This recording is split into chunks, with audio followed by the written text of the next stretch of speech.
lo storico zuccherificio di Portoviro. La struttura è chiusa da quasi 16 anni e il piazzale che si vede dalla strada che porta al porto di Pila è abbandonato e il tempo sembra essersi fermato a quel 2005 quando è stato chiuso. Al regime ci lavoravano in questo stabilimento 130 dipendenti fissi e 350 stagionali. È stato l'ultimo dei grandi zuccherifici ad essere chiuso perché era il più innovativo e il più moderno.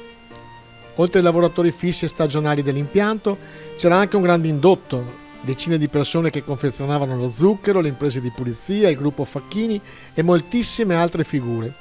La campagna saccarifera iniziava a fine luglio e in alcune stagioni si andava avanti fino a gennaio. Un altro pezzo di storia del Polesine assieme agli zuccherifici di Portotolle e Cavenier che purtroppo non c'è più.